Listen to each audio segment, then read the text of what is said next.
talking about the new balance of power in Washington, where there is none. Yeah. So basically, the topic of this segment is running the board. That is right. So the Democrats had a bad night this week.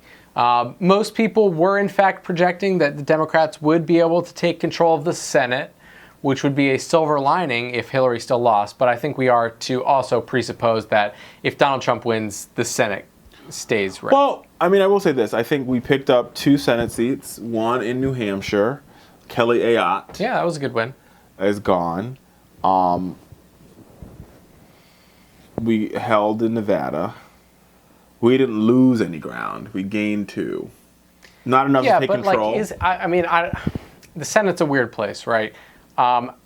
Gaining 2 doesn't make a difference. I mean, it really depends. Like Senate, because there are only 100 people, the actual individual character and the willingness to make deals and skip over the aisle makes a much bigger difference. No, it does. 2 seats could be relevant. Here's what I think. I think what you're going to see from the Republicans, or what Democrats now need to do, is we have 2 options. Right? We could do what Mitch McConnell and Republicans did in 2006 and 7. Not 6 and 7, I mean, excuse me. 8 and 9. And we can filibuster. And hold the line. Hold the line for 4 years. Yeah, we hold the line. We got to hold the line for 2 years. We've seen that tactic work before. And this goes back to the point. And I wrote this in my Ebony piece, which I'll talk about, which I've already talked about. Is Republicans, what we can learn from Republicans is compromise is not progress. These maniacs shut the government down. And still and did won. Better than us. So apparently, compromise. America doesn't care about a functioning government. No, they don't. So what Democrats need to do instead, you have these wishy-washy Democrats who are already leaving, like the Joe Manchins. And you know what? I'm telling you, I'm going to adopt the Mitch McConnell line when Arlen Specter left to go to the Democrats, and Mitch McConnell's like, bye. See you later. What we need to do is this. And I mean, there's Chuck Schumer is going to be the new chair, and maybe it needs to be somebody else. Right? Yeah. But if Joe Manchin wants to leave, we need to show Joe Manchin the door. Let's not try to hold on to a wishy-washy Democrat. Republicans, you're not allowed to be a wishy-washy Republican. Yeah. You're not, they don't even allow it. You can't give me the name of one wishy-washy Republican in the United States Senate.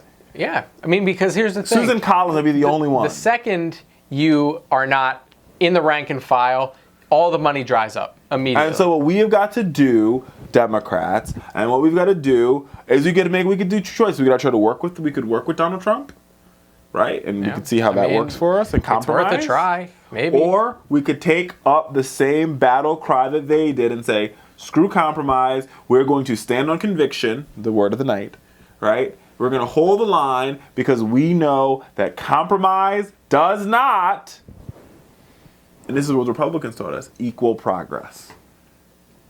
Compromise does not equal progress. Because all the things that we lost on, we compromised. Obamacare, the reason why Obamacare is not, we saw a 22% increase in rates was because the president compromised. The president should have said, listen, I have the House, I have the Senate, I have the White House. We are getting a single payer, whether you maniacs like it or not. Right. Until all the wishy-washy Democrats are like, ooh, I'm afraid of my re-election. Yeah. Bye. Door. There are plenty of people that would love to fill your seat. Bye, kick them out the party and dry up the money. Yep. We've got to stop. That's a good point. I mean, we've really got to stop. And there's so many wishy-washy Democrats. Another example, she's my hometown congresswoman, Debbie Wasserman Schultz, a wishy-washy Democrat. Debbie Wasserman Schultz is for charter schools. She voted to prop up payday lending, and she supports for-profit colleges. And why is that, Richard? Because of the money. She's a corporate shrill. And we, the Democratic Party, have propped her up. Yeah. Even when her leave the party. Even when they ran somebody against her in the primary, the Democratic establishment propped her up. We have to stop. Republicans do not prop these people up. They will run primaries against people who mess with them. Oh, yeah. They'll be like, this is our new candidate. They'll be having all the money, and they're going to win. Think of it like you have Thad Cochran, right? You have when Charlie Crist ran, and he was wishy-washy in Florida, they ran Marco Rubio against him and said, bye, girl. And they said, who's our new golden boy? Marco Rubio. Guy with the bucks every single time we tried, we got to be wishy. No, we need to hold and stand. We can learn from the Republican Party. Stand on our convictions. We don't walk in with the compromise. You either give us what we want or we're going to shut her down. Yeah. I mean, that's a good point. And I think that brings me to the next point. So, potentially what we're looking at with Donald Trump as the president of the United States is a scenario where we have all three branches of power controlled by conservatives. We have the presidency, that's happened. All we have is the Senate filibuster. Yeah, we have the Senate and the House, that's happened. And the open seat, I do not see Merrick Garland getting filled or getting appointed now that the Republicans Merrick Garland's not going to get appointed.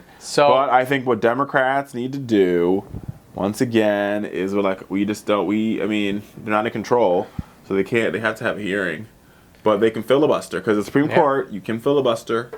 We're going to filibuster. Here's the thing, and listen, some of the promises that Donald Trump has made over the course of the campaign included decimating getting rid of the Affordable Care Act, which we know Republicans are on board with. But he can't, and this is the point. This is the point.